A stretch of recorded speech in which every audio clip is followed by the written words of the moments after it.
Continuing with chapter 10 respiration, जो हम breathe करते हैं उसका ब्रीदिंग रेट होता है एक.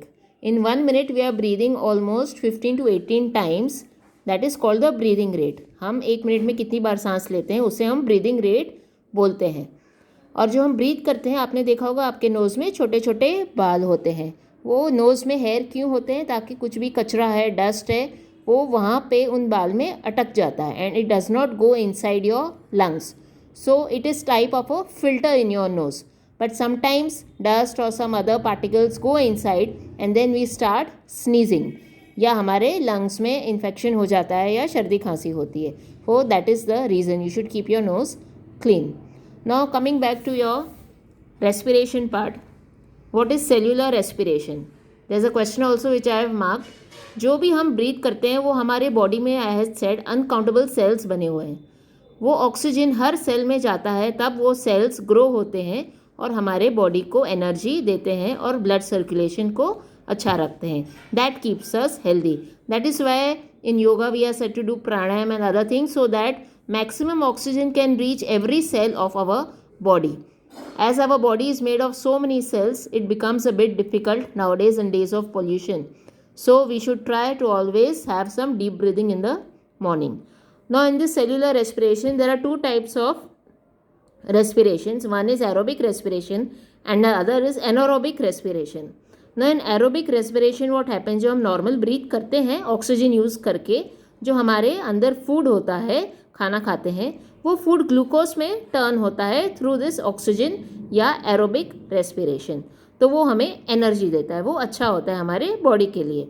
सो here the equation is given just to make you understand. Glucose जो हमारे बॉडी में है वो ऑक्सीजन की हेल्प से कार्बन डाइऑक्साइड, वाटर और एनर्जी रिलीज करता है.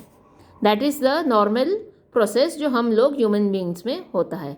दूसरा है एनारोबिक रेस्पिरेशन. अभी ये रेस्पिरेशन वो है जिसमें ऑक्सीजन नहीं होता है, बिना ऑक्सीजन भी ये काम करता है.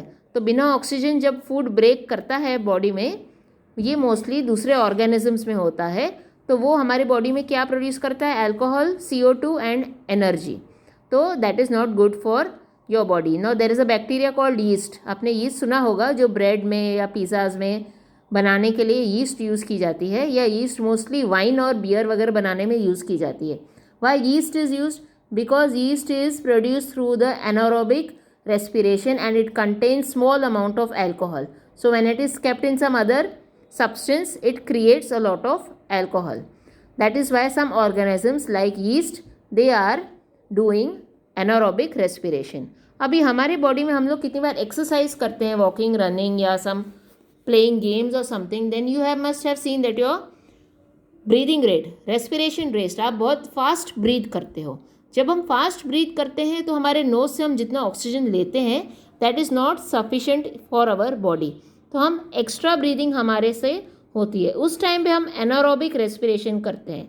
जब ऑक्सीजन वो कम होता है बॉडी में, तो एनारोबिक रेस्पिरेशन हमारी बॉडी करना शुरू करती है.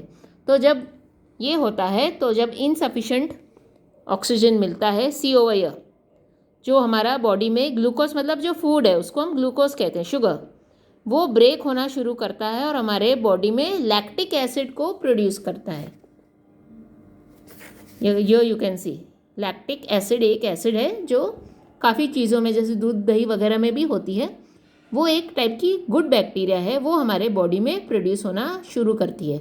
और हम कितनी बार बहुत ज़्यादा फास्ट कोई एक्सरसाइज करें और हमारी ब्रीदिंग सही नहीं है, we don't breathe properly, then your muscles start paining और यू गेट क्रैम्प्स जिसे हम कहते हैं. तो इनसफिशेंट जो ऑक्सीजन बॉडी में हो जाता है, उस पार्ट में ऑक्सीजन कम जाता है, वहाँ पे इमीडिएट लैक्टिक एसिड उस मसल में प्रोड्यूस होती है, इसलिए हमें पेन होता है. फिर हम थोड़ा अगर रेस्ट करेंगे, बैठेंगे और नॉर्मल इनहेल एक्सेल करेंगे, then that pain goes away. So जब हम थक जाते हैं तो क्यों सब कहते हैं थोड़ा बैठो, cool down, so that your breathing gets normal and the flow of oxygen is going properly in your body.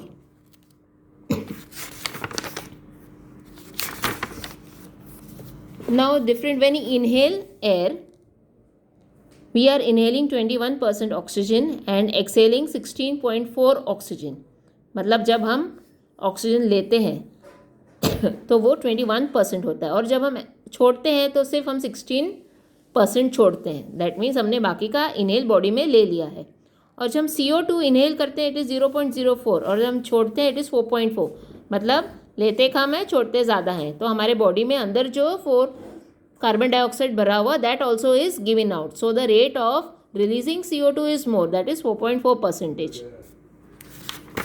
Now different organisms like you can see the fish or the frogs or cockroach, they do not breathe through the lungs. We have lungs, but the earthworms they breathe through their skin. उनके skin के अंदर holes होते हैं breathing के लिए। Fish को gills होते हैं, ये तो आपको पता है। फ्रॉग में भी स्किन होते हैं और लंग्स भी होते हैं, दोनों होते हैं, तो वो उस हिसाब से ब्रीथ करते हैं।